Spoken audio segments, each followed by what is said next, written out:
स्वागत है आप सभी का टीएनपी न्यूज में और मैं हूं आपके साथ मिशा सिंह। एक नजर डालते हैं उत्तर प्रदेश की खबरों पर। सीएम योगी का आज 50वां जन्मदिन मनाया जा रहा है। इस मौके पर सीएम योगी को उनके जन्मदिन पर बधाई देने वालों का तांता भी लगा हुआ है। राष्ट्रपति रामनाथ कोविंद और प्रधानमंत्री नरेंद्र मोदी, रक्षा मंत्री राजनाथ सिंह समेत केंद्रीय मंत्रियों ने उन्हें शुभकामनाएं दी। इस बीच बसपा प्रमुख शिवपाल यादव और बसपा प्रमुख मायावती ने भी सीएम को शुभकामनाएं दी है।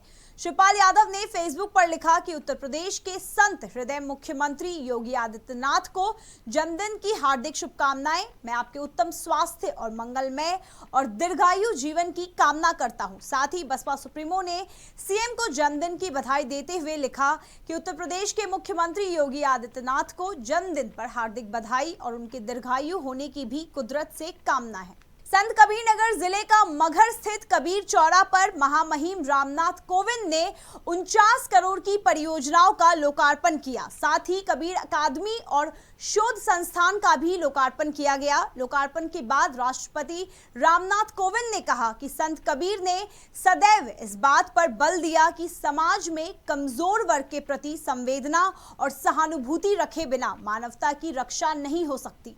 उनका पूरा जीवन मानव धर्म के लिए समर्पित रहा है। इस पूरे कार्यक्रम के दौरान सीएम योगी और राज्यपाल आनंदीबेन पटेल मौजूद रहे। संत कबीर एकेडमी और रिसर्च सेंटर के लोकार्पण के अवसर पर आज कबीर साहब की पूर्ण भूमि मगहर में आप सबके बीच आकर मुझे अत्यंत प्रसन्नता हो गई।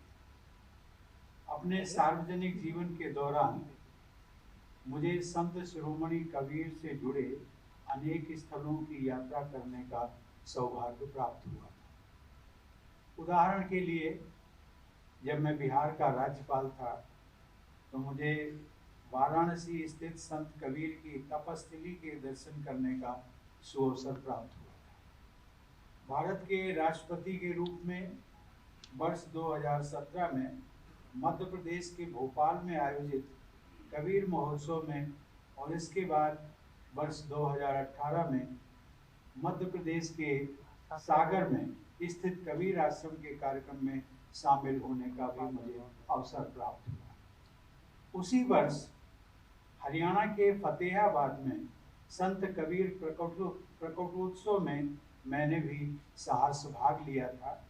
इन अवसरों पर मैंने देखा कि संत कबीर के अनुयायियों का भारी उत्साह बहुत था और आज भी मैं देख रहा हूँ बड़ी संख्या में यहाँ उपस्थित आप सभी लोगों का उत्साह, समर्पण और लगन देखकर मुझे गौरव की अनुभूति हो रही है। आपका आचरण अच्छा होगा तो आप किसी भी स्थान पर चले जाएंगे, वो स्थान भी स्वर्ग बन जाएगा। संत कबीर ये मानते थे कि ईश्वर कोई बाहरी सत्ता नहीं है, वो तो कण कण में व्याप्त है, उसे बाहर क्यों ढूंढा जाए, वह तो हमारे अंदर है। बिल्कुल उसी तरह जैसे कस्तूरी का वास हिरण की नाभि में होता है। कस्तूरी कुंडली बसे मर्ग ढूंढे वन माही, ऐसे ही घट घट राम है दुनिया देखत नाई। कबीर ने समाज को समानता और समरसता का मार्ग दिखाया।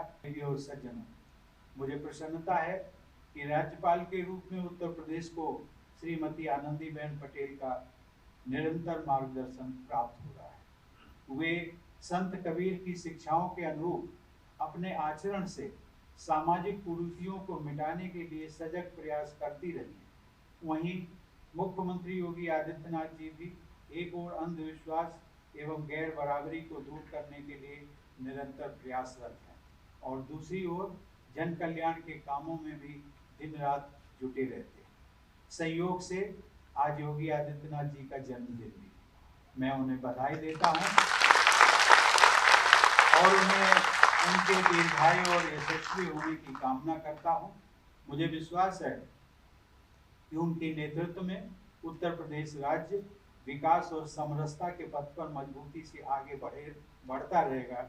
मेरी शुभकामनाएं आप सबके साथ हैं। धन्यवाद। कानपुर में दंगे और हिंसा के सिलसिले में उत्तर प्रदेश पुलिस ने 800 से अधिक लोगों के खिलाफ मामला दर्ज किया है, जिनमें संदिग्ध मास्टरमाइंड समेत 24 को गिरफ्तार किया गया है। दंगे और हिंसा के मामले में 12 को हिरासत में लिया गया है। पुलिस ने गिरफ्तार आरोपियों के पास से जब्त किए गए मोबाइल फोन से डाटा रिकवर करने के लिए फॉरेंसिक साइंस लैबोरेटरी के विशेषज्ञों की मदद मांगी है। पथराव में शामिल लोगों की पहचान करने के लिए घटना के 200 से अधिक वीडियो क्लिप स्कैन किए जा रहे हैं। यही नहीं, कानपुर हिंसा के बाद मुस्लिम धर्मगुरु तौकीर रजा ने बरेली में विशाल विरोध प्रदर्शन का आह्वान किया है, जिसके बाद बरेली प्रशासन ने एहतियात के तौर पर धारा 144 के तहत कर्फ्यू लगा दिया है। कुछ लोगों ने माहौल बिगाड़ने का प्रयास किया था। पुलिस ने त्वरित कार्रवाई करते हुए तत्काल पुलिस मौके पर पहुंची, सिचुएशन को कंट्रोल में किया। उसके बाद भी कुछ उपद्रवी थे जिन्होंने गलियों में घुस के पथराव किया। पुलिस ने वहां पर उनको खदेड़ा और उस वक्त पुलिस ने त्वरित कार्रवाई करते हुए करीब 18 लोगों को गिरफ्तार किया। इसके बाद इस पूरे प्रकरण में करीब 3 FIR पंजीकृत हुई हैं और उसके अंदर जब ये पूरी इस साजिश को चेक किया गया, जब सारी चीज़ें निकल कर आई, तो जो साजिश करता थे उनको आइडेंटिफाई किया गया और उसमें से जो मुख्य थे उनको आज पुलिस ने 12 घंटे से कम में भी समय में तत्काल गिरफ्तार कर लिया है। और ये जो पूरा घटनाक्रम था, इसके अंदर जो गिरफ्तार अभियुक्तगण हैं, इसके अंदर जिनकी नाम आए थे, ये हैं हयात जफ़र हाशमी, पुत्र रसीदुल जफ़र, थाना चमनगंज। ये राष्ट्रीय अध्यक्ष MM जौहर फैंस एसोसिएशन के हैं। जावेद अहमद खान, पुत्र इम्तियाज मोहम्मद खान, ये बेकनगंज का रहने वाला है और प्रदेश चेयरमैन MM जौहर फैंस एसोसिएशन। मोहम्मद राहिल, पुत्र अब्दुल, ये सदस्य है MM जौहर फैंस एसोसिएशन। चौथा है मोहम्मद सुफियान, पुत्र साकेत नियासी, थाना बजरिया, कानपुर नगर। ये जब घटना हुई थी उसके बाद से ही हमको इन्हीं के बीच में जो लोग हैं उनसे ह्यूमन इंटेलिजेंस से प्राप्त हुई सूचना कि ये लोग शहर छोड़कर निकल गए हैं। जानकारी में आया कि ये जो जावेद अहमद है, इसका Asian voice post news tube channel है लखनऊ में, थाना हजरतगंज में। पुलिस को इन्हीं के लोगों के माध्यम। देश में अलग अलग जगह चल रहे मंदिर मस्जिद विवाद के बीच सीएम उद्धव ठाकरे के बेटे आदित्य ठाकरे अयोध्या का दौरा करेंगे। मामले पर जानकारी देते हुए राज्यसभा सांसद संजय राउत ने बताया कि ये दौरा किसी एजेंडे के तहत नहीं है, किसी प्रकार का राजनीतिक माहौल बनाने की कोशिश नहीं की जा रही है। पीएम मोदी और सीएम योगी के ड्रीम प्रोजेक्ट में शामिल बुंदेलखंड एक्सप्रेसवे का काम लगभग पूरा हो चुका है। इसको लेकर जालौन डीएम और एसपी ने एक्सप्रेसवे का निरीक्षण किया और अधिकारियों से बातचीत की, जिसके काम के बारे में सरकार को जानकारी दी जा सके। जल्द ही एक्सप्रेसवे का शुभारंभ किया जाएगा और लोगों के लिए इसे खोला जाएगा। बता दें कि बुंदेलखंड एक्सप्रेसवे के शुरू होने से दिल्ली आना जाना और भी ज्यादा आसान हो जाएगा। याददाश्त तेज करने के लिए लोग क्या कुछ नहीं करते हैं। कोई इसके लिए हरे पत्तेदार सब्जी खाता है, कोई पौष्टिक आहार, तो कोई तमाम तरह के मेवाओं का सेवन करता है। लेकिन जिसकी याददाश्त पैदाइश तेज हो तो भला उससे सौभाग्यशाली कौन होगा। बता दें कि बरेली में अपनी नानी के घर रहने वाली 1.5 साल की बच्ची का नाम इंडिया की बुक ऑफ रिकॉर्ड्स में दर्ज किया गया है। 1.5 साल की अक्षवी ने ऐसा कमाल कर दिखाया है जो करने में बड़े बच्चों की हालत खराब हो जाती है। मामले पर अक्षवी की मां ने बताया कि अक्षवी को इंडिया बुक ऑफ रिकॉर्ड्स की तरफ से प्रमाण पत्र, पदक, रिकॉर्ड बुक और अन्य कई गिफ्ट भेजे गए हैं। उसका book India book of records में दर्ज हुआ है और काफ़ी मेहनत तो की है, क्योंकि बच्चे को पढ़ाना कुछ इजी काम नहीं है, बहुत मुश्किल लगती है, क्योंकि बच्चों का मूड देखना पड़ता है सबसे पहले तो, क्योंकि उनका मन होगा आप तभी पढ़ा सकते हैं। क्योंकि बड़े बच्चों को तो आप समझा सकते हैं कि हाँ ठीक है बेटा बैठो पढ़ना है, लेकिन छोटे बच्चे के साथ में आप ऐसा नहीं कर सकते हो, तो उसके साथ तो काफ़ी मेहनत करनी ही पड़ती है, क्योंकि उसका मूड देखना पड़ता है, वो सो के उठी है, खेलने के मूड में है या नहीं है। और बच्चे को आप एक साथ लेके भी नहीं बैठ सकते हो बुक्स लेके, तो उसके साथ में खेल खेल के ही उसको पढ़ाना पड़ता है। कितनी साल की उम्र है उसकी और कैसे? अभी वो 1.5 साल की है और उसको मैंने 7 to 8 मंथ से उसको पढ़ाना स्टार्ट किया था। टीवी में उसको वीडियोस वगैरह दिखाती थी, बड़ी बेटी को पढ़ाती थी तो साथ में बैठती थी, वो बुक्स वगैरह लेके आती थी, तो उसको धीरे धीरे ऐसे बताते रहते थे कि ये है, मतलब चीज़ों को उसको बताते रहते थे हम लोग, सब लोग मिलके। और अभी तो वो पढ़ने लगी है। फिर जब मुझे लगा कि वो कर रही है तो फिर थोड़ा सा उसको अटेंशन और ज़्यादा दिया मैंने। फिर उसको लेके बैठती थी तो उसको बताती थी लेटर्स, अल्फ़ाबेट वगैरह, शेप्स हैं, कलर है, एनिमल्स है, इतना भी उसको आता है, बता लेते। उसको फ़ोन दिखा के, वीडियोस दिखा के, टीवी में ABCDs पढ़ा के, अल्फ़ाबेट्स के उसमें से उसको दिखा के पढ़ाया है। कैसे पढ़ती थी, कैसे सिखाते थे? मतलब मैं उससे पूछी थी व्हाट कम्स आफ्टर, आंसरिंग करती थी उससे तो वो बताती थी आंसर। इसके लिए मम्मी ने उसका इंडिया बुक रिकॉर्ड में फॉर्म भरा था, तो उसको मेडल मिला है। तंग तो नहीं करती थी आपको? आगे पढ़ाती थी, तंग तो नहीं करती थी आपको? करती थी। आपने भी किस तरीके से अपनी पढ़ाई की है? आपके बारे में भी सुनते हैं, आपने काफ़ी अपने माँ बाप का नाम रोशन किया है। आप कैसे पढ़ते हो?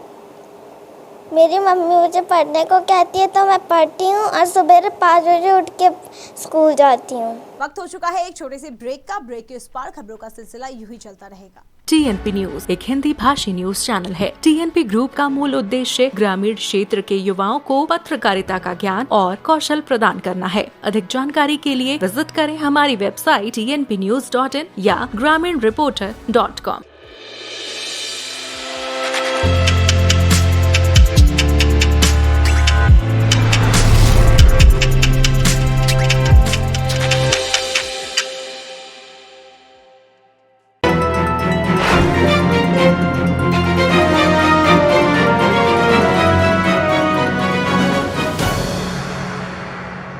स्वागत है आप सभी का। ब्रेक के बाद नजर डालते हैं आगे की खबरों पर।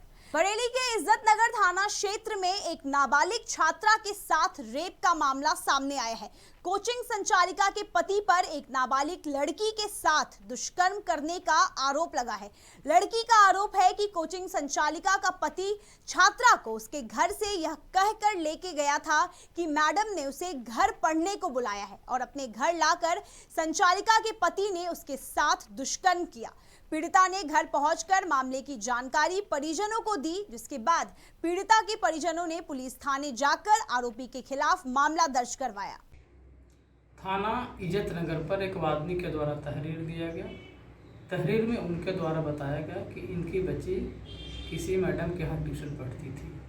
जिस मैडम के यहाँ ट्यूशन पढ़ती थी उनके पति के द्वारा इस बच्ची के साथ दुष्कर्म जैसी घटना को पारित किया गया। उक्त घटना के संदर्भ में थाना इज्जत नगर पे 363, 376 2B, 2N और 376 AB के साथ पॉक्सो एक्ट के तहत मुकदमा पंजीकृत कर लिया गया है। जो नामित अभियुक्त है उसे गिरफ्तार कर लिया गया। उससे पूछताछ की गई तो उसके द्वारा इस घटना को कारित होने के बाद स्वीकार की गई। उस व्यक्ति को माननीय न्यायालय में भेजा जा रहा है। इसमें अन्य भी सारे बिंदुओं की जाँच की जा रही है, विवेचना प्रचलित है और इसमें गहनता से विवेचना की जाएगी। टेक्निकल चीज़ों को इसमें सम्मिलित किया जाएगा और कड़ी से कड़ी इसमें वैधानिक कार्रवाई। पीलीभीत की पूरनपुर तहसील के पास बाघ का शव मिलने से इलाके में हड़कंप मच गया। सूचना मिलने पर पीलीभीत टाइगर रिजर्व वन विभाग की टीम मौके पर पहुंची और बाघ के शव को नहर से निकाला और उसे पोस्टमार्टम के लिए भेजा।